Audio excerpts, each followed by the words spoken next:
మెదక్ జిల్లా నిజాంపేట మండలం నందిగాం గ్రామంలో కాంగ్రెస్ పార్టీ ఆధ్వర్యంలో నిర్వహిస్తున్న గడప గడపకు కాంగ్రెస్ కార్యక్రమం రెండో రోజు ఉత్సాహంగా కొనసాగింది.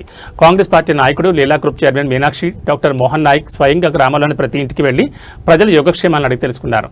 సోమవారం ఉదయం 6:30 నుండి 9:30 వరకు జరిగిన ఈ కార్యక్రమంలో డాక్టర్ మోహన్ నాయక్ గ్రామస్తుల ఆరోగ్య సమస్యలను ప్రత్యేకంగా అడిగి తెలుసుకున్నారు.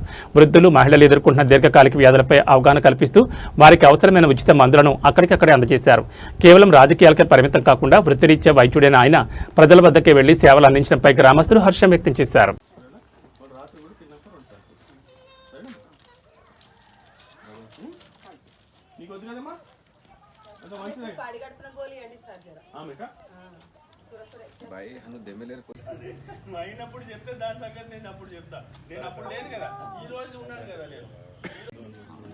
అప్పుడు వచ్చినావు కదా, ఇచ్చినావు, మంచిగా మంచి పని చేసినాయి సార్. గుర్తుపడతాం నాయన.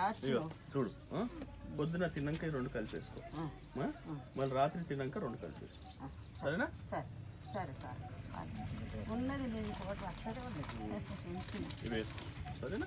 సరే సారు, అవి తిను కావాలంటే, సరేనా? ఇది పొద్దున తిన్నాక 2 కలిపేసుకో, మరి రాత్రి కూడా తిన్నాక 2 కలిపేసుకో, సరేనమ్మా? తగ్గింది అనుకో బాగా, ఇవి రెడ్డిని అడుగు, మళ్ళీ తీసుకొని స్వామిని అడుగు, మళ్ళీ